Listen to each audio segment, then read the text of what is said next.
Okay, so I want to show you guys another awesome Titanic related book that I use for my reference. And I kind of gave you a glimpse of this book in my last video, the coin that I had gotten from Joe, the gold coin depicting the path of the Titanic.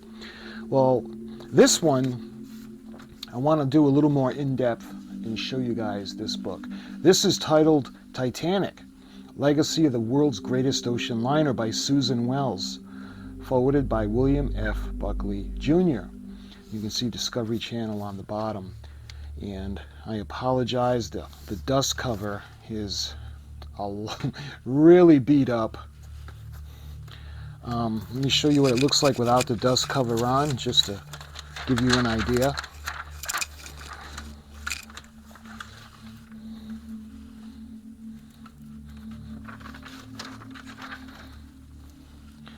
It's in good shape. The book itself is in good shape. It's just my dust cover that looks terrible.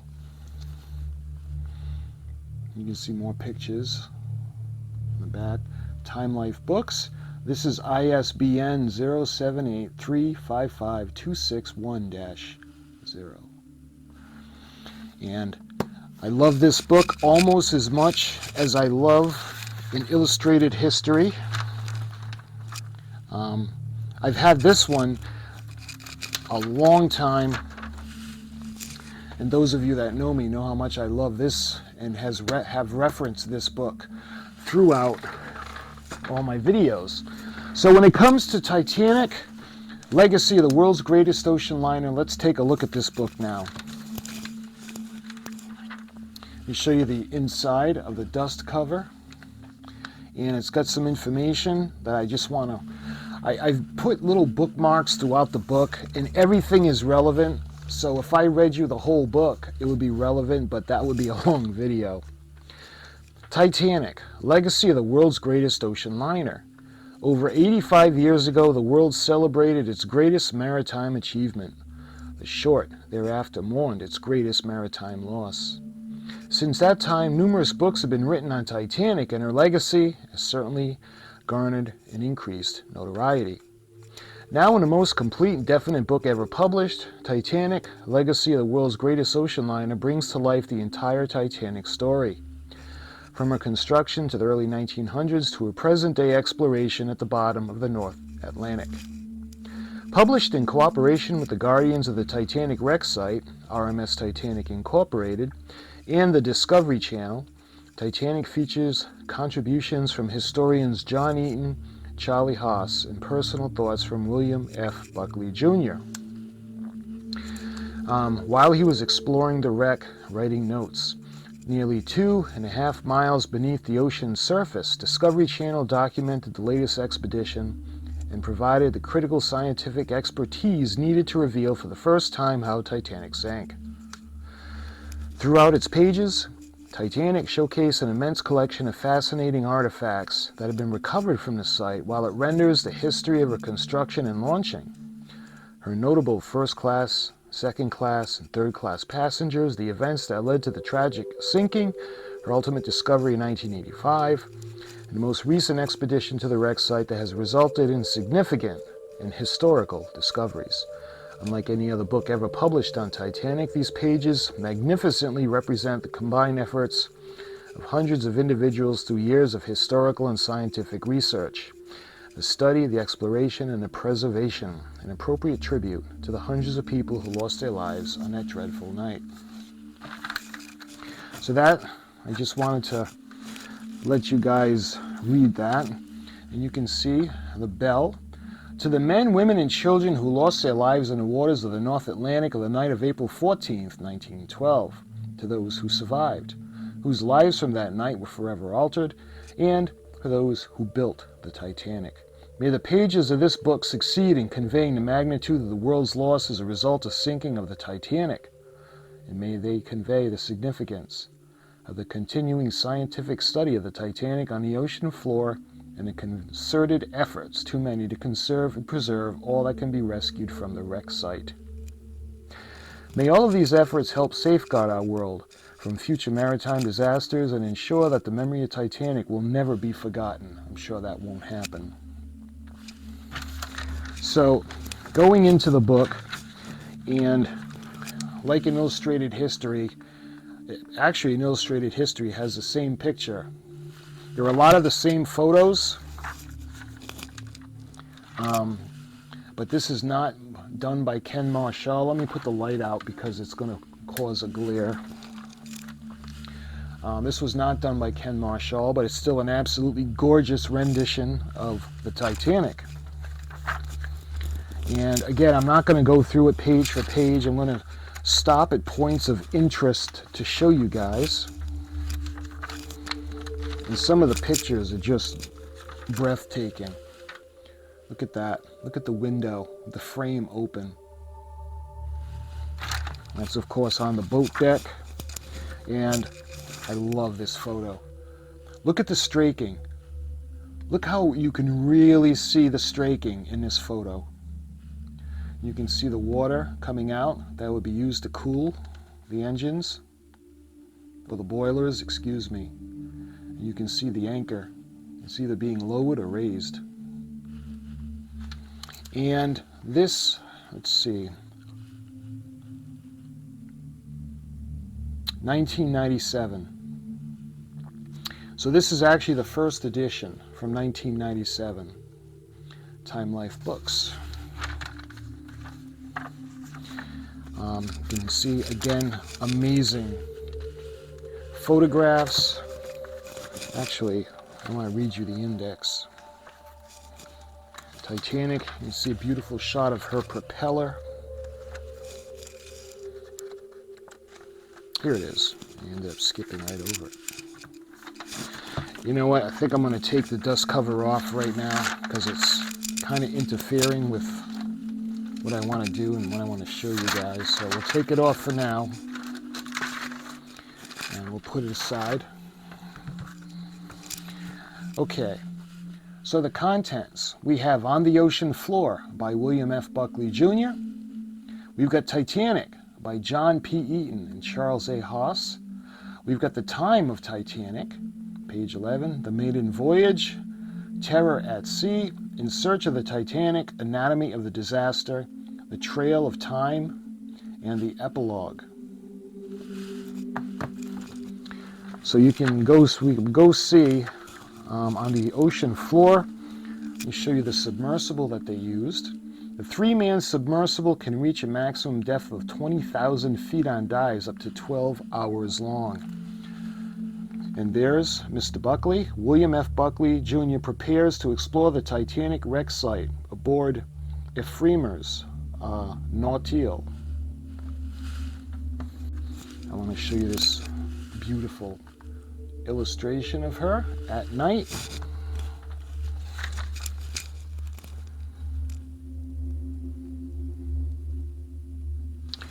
All right, let me there was a reason I put a bookmark here. Okay. This intricately etched sterling silver cufflink box was recovered from the wreck site. Its cloth-lined interior still held several pairs of cufflinks as well as a woman's bobby pins and hat pins, and left the Titanic set sail on her maiden voyage. Now, the reason I did this, I've got mixed feelings about bringing up artifacts from the ship. The debris field, I mean, that's okay. You want to bring up artifacts. As a matter of fact, I actually have coal, a piece of coal from the debris field. That's okay, but if you're going to invade the ship herself and start to take things, I'm not a fan of that, and I'm also not a fan of bringing up personal belongings, whether it's a comb, a mirror, suitcases, boots, because believe it or not, the boots on the floor of the ocean, chances are there was a body in those boots, and the leather doesn't get disintegrated by the salt water, but a body does. So that's my thoughts on that. I don't want to rant, but I just wanted to give my opinion. I'm all for bringing up artifacts that are not on the ship herself and artifacts that are not impersonal in nature. Speaking of the coal, I had shown you guys a piece of the coal. Incidentally, I want to redo a lot of those videos because now I do it in high definition. Workers loaded 5,892 tons of coal aboard the Titanic for her maiden voyage. Due to the coal miners' strike, several liners relinquished their coal to fill Titanic's bunkers. She burned 690 tons of coal per day. Several thousand tons of coal remain scattered across the debris field. And I absolutely love this photograph. Again, a lot of these photos are in Titanic in Illustrated History. That's with her sister ship, Olympic. The Olympic is on the left and her sister ship, Titanic, one of the few instances when they were afloat together. This photograph was taken at the outer berths of Harland and Wolff shipyards in Belfast, Ireland. Titanic was being fitted out, and the Olympic had returned to the yards for repairs to a propeller.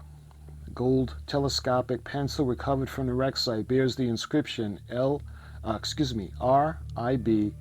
R.M.S. 1908. But I love that picture of Titanic and Olympic. And again, I love this photograph. So the timeline, look at this. Is this a beautiful picture? And this is the Olympic, actually, not Titanic. The Olympic under construction in the Harland and Wolff shipyards, Belfast, Ireland. The Titanic is barely visible at the left edge of the scene. But that's an amazing photograph.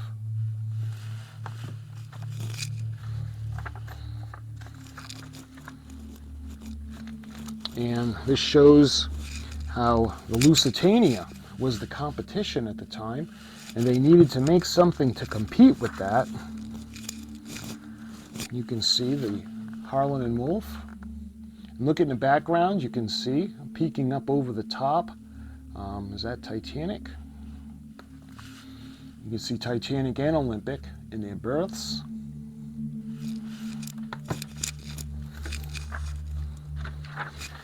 And again, this is one of those more iconic photos of the propellers. They were just immense. Incidentally, the two on the outer parts, the three-bladed propellers, were reciprocating engine propellers, and the four-blade propeller in the center was actually the turbine.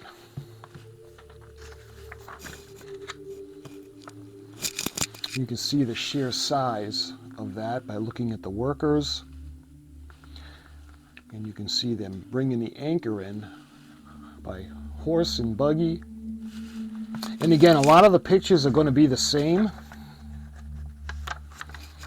but it's the little areas where there are little different tidbits of info that I want to share with you. They got a better shot of the boiler in here than they do in the Titanic in Illustrated History. Look at those massive boilers. Titanic had 29 boilers, each 15 feet 9 inches in diameter, that were constructed by Harland and Wolff. You can see Titanic at her launching. I think that was May 1911. That must have been quite a sight to see. They actually sold tickets. And this is during her fitting out. Absolutely gorgeous.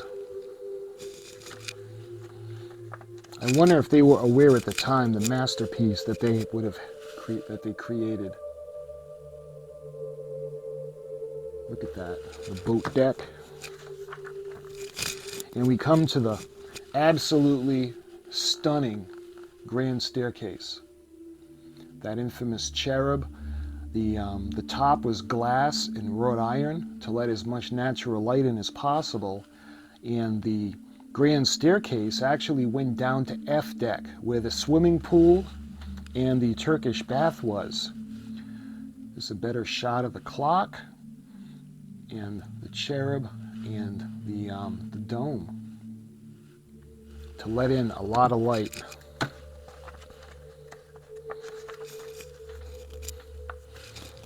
You can see the gymnasium. This is another famous photo. and the telegraph. Titanic, used to communicate desired speed from the ship's officers to the engine room. It was recovered in '87. And again, I don't think this was taken off the bridge. I think they found this in a debris field. I'm not 100% positive. You can see a little diagram of the ship. Largest steamers in the world, Olympic and Titanic. And you can see the specifications. She was 882 feet 9 inches.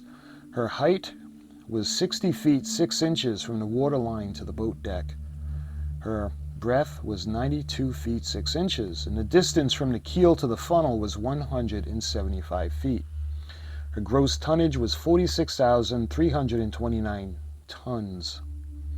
She had 30,000 horsepower in her reciprocating engines and 16,000 horsepower in the turbine engine. Her cruising speed was 23 to 24 knots. The launch date, yes, was in May 31st of 1911, and her maiden voyage was on April 10th of 1912. Just spectacular. Look at that. First class stateroom, and this is on Olympic. And first class staterooms on the Olympic and Titanic were fitted out in a range of styles to suit any expensive taste. You can see that right there. You know what I always wondered, guys? I'm 6'3", I'm a pretty big guy. I can't imagine paying all that money to go on Titanic to get a first class suite. And when I look at this bed, I think that my feet would be over here and this would be close to my knees. So they must have been really short back in those days. Here's a beautiful illustration. The reading room, look at that, absolutely beautiful. Look at the woodwork, love it.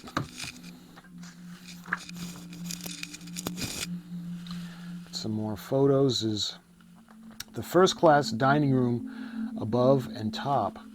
Seated passengers in luxury and comfort. The second class accommodations were so well appointed that they equaled or exceeded the first class facilities aboard other ships. 1920s photo, passengers enjoy the second class Olympic dining saloon, paralleled in the early English style. That's that photo right there. And this you can see the veranda cafe. Absolutely beautiful. And I don't know if that's the Parisian cafe. Again, we're getting glares all over the place. Let me block out the light from the window. Beautiful. Again, we got a spectacular photo that is also in Titanic and Illustrated History. You can see the maiden voyage, and this is one of Titanic's great triple-toned whistles. The largest ever built was retrieved from the wreck site in 1993 and left Titanic steaming out of Belfast. And that was during her sea trials. Can you imagine what a great job that must be to be on the ships for their sea trials? That's an absolutely gorgeous picture of her. And that's in Southampton on April 10th of 1912.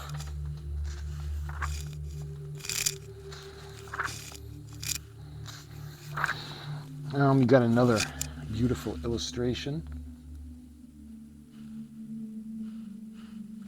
Again, these are not by Ken Marshall. You can tell by the style. That's an infamous picture. You've seen that a lot. You can see up on the boat deck. That's not a photograph, though. Looks like a drawing.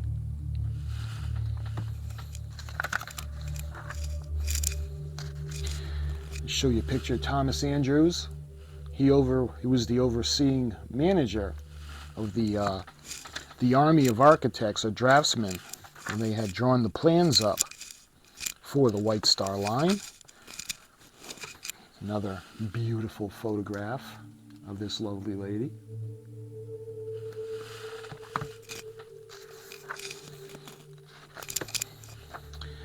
And again, I have points of interest to show you guys. All right, this is the smoking room, first class smoking room, and look at that, how beautiful. Can you imagine sitting down with a glass of cognac, whatever you smoke, pipe, cigar, cigarettes, but just sitting in there talking about the beauty of the ship and in a lap of luxury, really. And this one shows that stained glass, how gorgeous that is. Absolutely beautiful.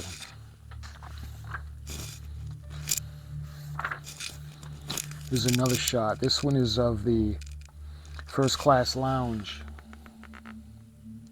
And I love that picture. Look at the elegance. Look at the woodwork and the panels of the wall. And the ceiling. Look at the etchings and the patterns around the chandelier.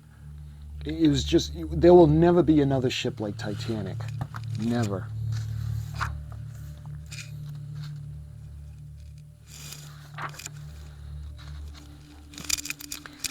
This is an interesting picture. The second class passengers gaze over the deck of the Titanic. That's a pretty cool picture. And this one, third class passengers and 194 sacks of mail were brought aboard Titanic at Queenstown.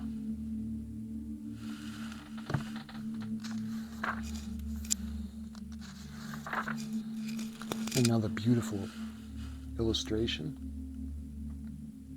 You can tell Ken Marshall's work, and I'm not in any way, because this is a beautiful picture. Ken Marshall's tends to be more, it almost looks like a photograph. That's how realistic it looks. Now we go into the Terror at Sea. And you can see the Marconi room. This is not, there's only one photograph of the Marconi room known to be on Titanic, and it's kind of like double exposed. Unidentified wireless operator in a shipboard Marconi telegraph room, similar to Titanic's. You can see the way that looks. This was breaking technology back then. An illustration of what it would have depicted, her hitting the iceberg, of what would have happened. And you can see the watertight doors that were going to be closed at the bridge. You can see some of the artifacts. It looks like that was something off of a lifeboat. Screws and bolts and pulleys from a davit that once held Titanic lifeboats were recovered from the wreck site in 1993. The Titanic carried only 16 wooden lifeboats, a quarter of the number she had originally been designed to hold. Below is a nameplate from one of the lifeboats that carried survivors from the ship.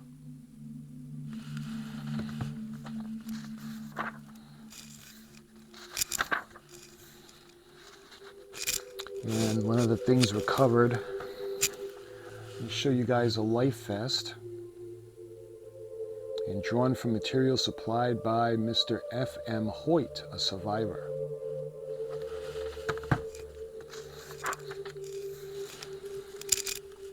And that picture has become pretty iconic as well. Look at that. How heartbreaking is that to see? Can you imagine seeing that in person? She broke apart, the stern leveling out before again being pulled under, going straight up and disappearing forever into the North Atlantic. And I had a bookmark here because I had shown you guys the coin that I had shown you. And this is not the path, this is showing the traffic that was in the area. The Titanic was not alone that night in the North Atlantic. This illustration from the information of the United States Hydrographic Office and Wireless Communication of the area shows the position of the Titanic and other ships negotiating the ice fields.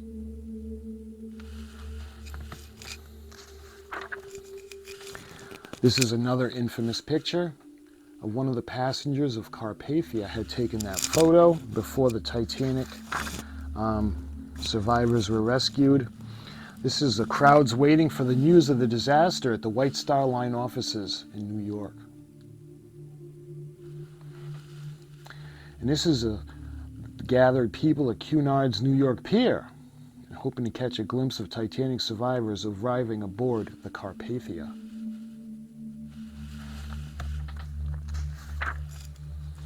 Speaking of the Carpathia, which is a beautiful ship in her own right, on April 18th, 1912, the Carpathia docked at New York Pier 54 after leaving the Titanic's lifeboats off at White Star Piers 58 and 59. The dazed survivors emerged into a glare of photographers, flash powder, and worldwide publicity. This landing card was issued by the Carpathia to identify a survivor, Gilbert Tucker, Jr. of Albany, New York, as a Titanic passenger.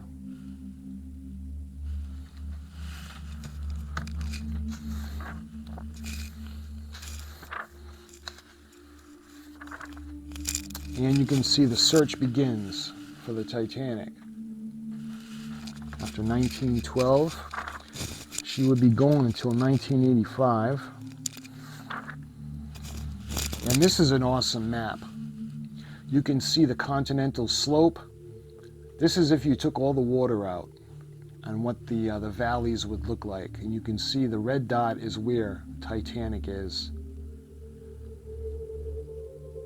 You can see how it gives you an idea of how much water is actually covering the planet Earth. It shows you the sonar going down, and then they had the little submersible.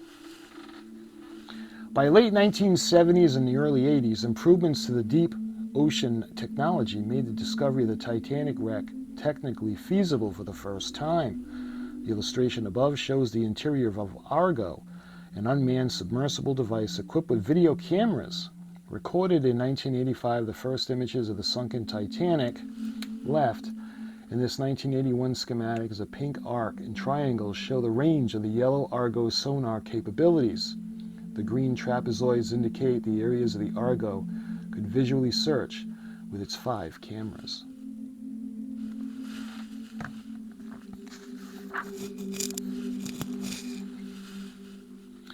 And again, you can see the boiler that was discovered when Dr. Ballard found the Titanic.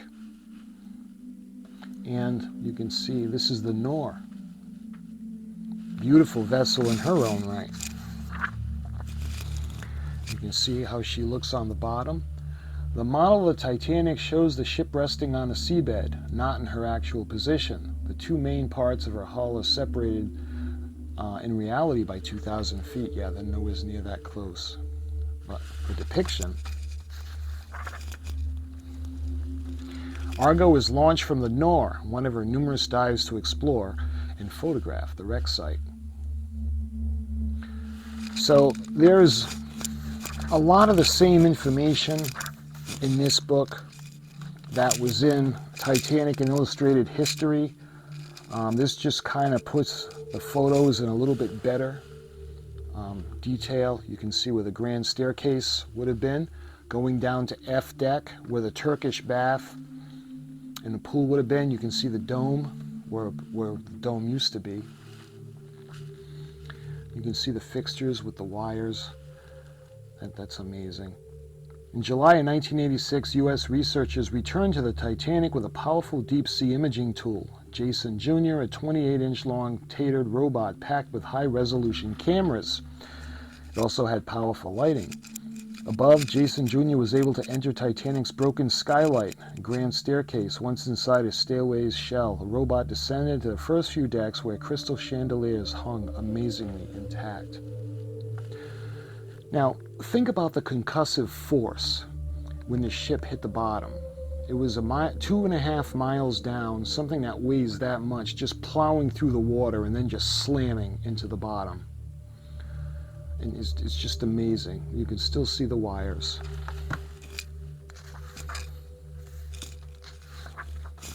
And again, we have some more photographs of Titanic's boilers. Well, one of them. And you can see that iconic shot of the bow. We go into the anatomy of the disaster now. This is a nice shot of the Nautil.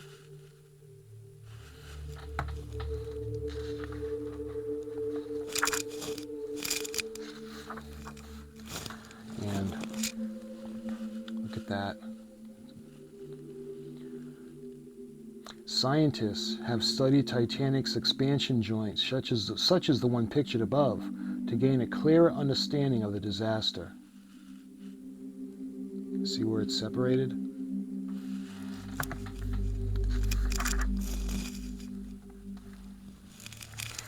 And we have a site map. This is an archaeological site map.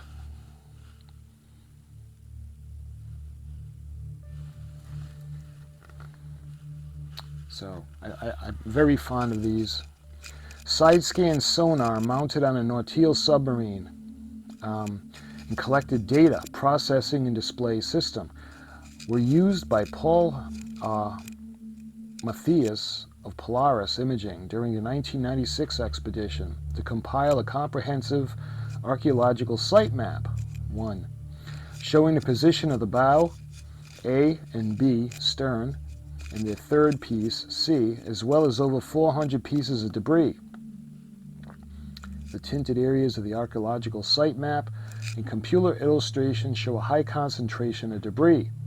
Computer illustration, viewed from the opposite position, shows the location of various debris found in the area. 2, the deck bench. 3, megaphone.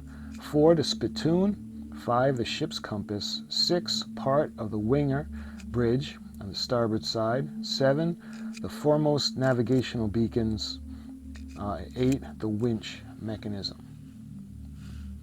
So these are amazing little tidbits of information. Again, I've shown you a lot of this in other books. This one you can see the sinking and breakup of Titanic. The sinking and breakup of the Titanic. New scientific evidence has shed light on a sequence of events that led to the breakup and final sinking of Titanic on April 14th and 15th of 1912, because she hit the iceberg on April 14th and actually sunk on April 15th, so a matter of hours separated the dates. Part 1. The ship's collision with the iceberg at 11:40 p.m. did not tear a 300-foot gash along her side, as the public had long assumed, but caused only glancing damage. A series of 6 thin slits, some only as wide as a human finger, and totaled a mere 12 square feet immediately after the collision.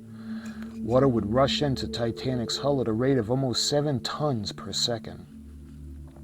Although the holes in the liner's side were small, they were located 20 feet below the waterline, where high pressure would have repeatedly forced the sea through the narrow slits faster than with a fire hose. By 12:40 a.m., only an hour after impact, the Titanic had taken on 25,000 tons of water and was sinking by the bow. Part 2.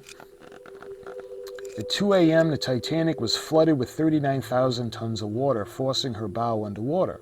As the stress on her midsection increased, the ship began bending on the open surface. The steel plates in her keel began to compress and buckle. Her decks began to fold down and the forward funnel collapsed and her hull began to shatter. This is sad, but it's history. Part 3. Some survivors recall that the Titanic's stern had been heaved into the air and the forward funnel had crashed into the water.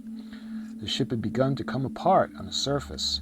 New computer modeling of the disaster has demonstrated that the Titanic's stern, as it rose, Resulting pressure on the deck was greater than 35,000 pounds per square inch, well above her capacity of 22,400 pounds per square inch. So the stress was so huge that it caused the ship to break apart. Part 4. The quality of the Titanic steel may have contributed to the breakup. Much of the steel produced in 1912 contained high levels of sulfur and phosphorus and fractured easy. New testing has shown that the brittle steel loss of strength in the water that is 28 degrees Fahrenheit, the temperature of the North Atlantic on the night the Titanic sank. The horrendous noise that survivors heard before the ship sank may have been the sound of Titanic steel shattering as the ship broke into main pieces. And those were 3 main pieces. That is so sad. Part 5. After the break apart of Titanic, the stern rotated on the surface, then remained nearly vertical for at least a minute, while the bow and a small third piece sank toward the bottom of the sea. Part 6. Since the Titanic's bow was already flooded with water on the surface, it was not crushed by the increasing water pressure as it sank. The bow plummeted toward the bottom at 30 miles an hour or more. As it plunged, thousands of objects, including pieces of heavy machinery as well as china, silverware, suitcases, and furniture, scattered across the seabed, creating a debris field between the bow and stern sections. Part 7. The front end of the bow slammed into the seabed, burying itself in 45 feet of silt. The back end of the bow then abruptly smashed up against the front end, bending the hull from the impact. Of course, that broke her keel, broke her back.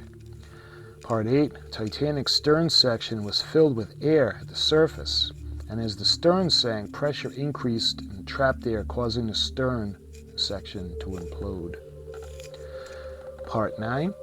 The implosion of the shock of impact on the seabed left the stern section a tangled mess of twisted steel, resting 2,000 feet from the bow section on the ocean bottom.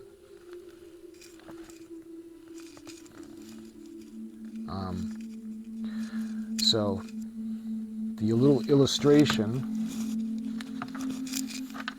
on the sinking, we have more pictures of the stern section. The stern section of Titanic, unlike the relatively intact bow, is almost unrecognizable. It's a mass of tangled, twisted steel. The 2 sections lie 2,000 feet apart on the seabed, facing in opposite directions. Here's another cool picture. This is a reciprocating engine.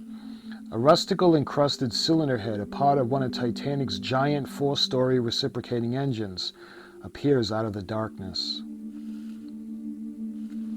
Amazing. And some more rusticles. What is this?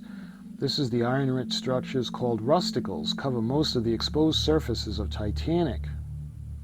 They combine a vast labyrinth of water channels, ducts, and cavities. A single ton of rusticles with all its surfaces spread out would cover more than 350 square miles.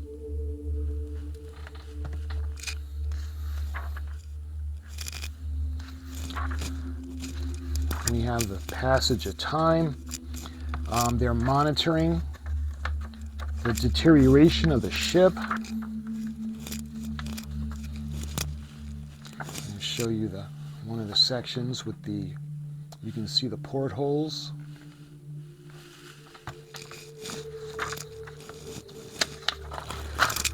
And this is, I had wanted to show you guys, this is the big piece that they had brought up.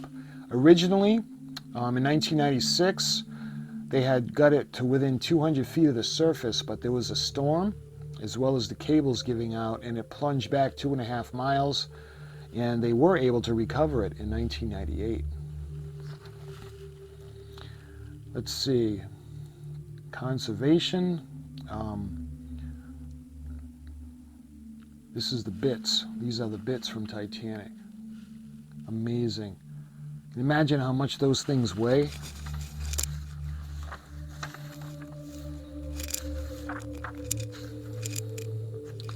Let's see, what is this? Sulfides of black in this artifact. A child's wooden model. This is an airplane model kit, complete with instructions of rubber bands for a wind-up propeller. So I guess that's not as bad as like if it would have been with a child's toothbrush or a comb or something that was really personal, or clothing.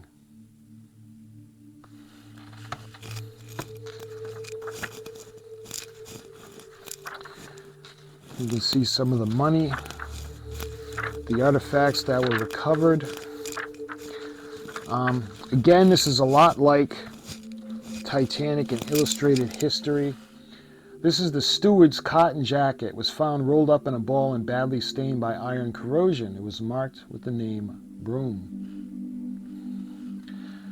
You can see the plan for the first class accommodations. You can see the grand staircase over there. This actually looks familiar. One of the brochures that I had shown you guys.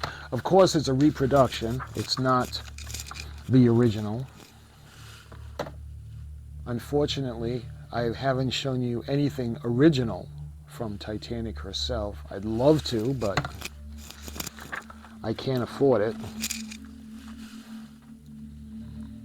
Let's see, another beautiful illustration. And we have more of the deck plans. That is so cool. I could do a video only going through all the deck plans. That would be, you know, that would, if you guys want me to do that, I would love to do that. We'll go through deck by deck. And then we have all the acknowledgments. So, this book is a lot like an illustrated history. And it's one that I've had, I mean, I've always had an illustrated history, and that one is more informative for me. But looking at the back, not the book itself, but on the dust cover, Titanic Legacy, the world's greatest ocean liner, illustrated. An illustration and the definition edition of the legacy of Titanic serves a warning to future generations. Be cautious in the pursuit of extra-human conceits. William F. Buckley.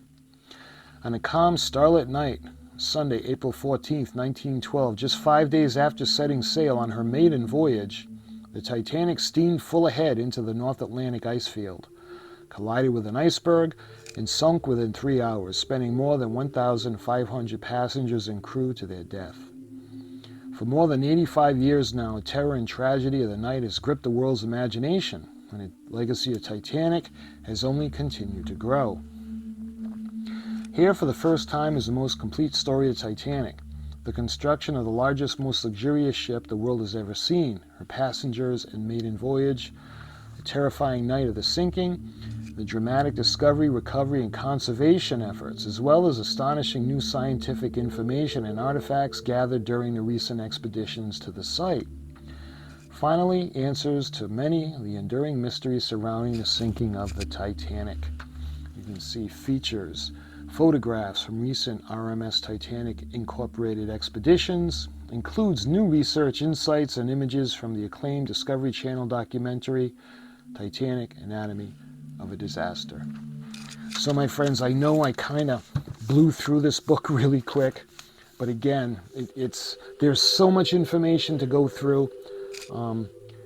Again, if you're a Titanic lover, you probably already know about this book, but if you're curious about Titanic and you can't find Titanic in illustrated history, this is a good one to pick up as well. So my friends, I hope you enjoyed this video, and until my next Titanic related video, I'll talk to you guys real soon.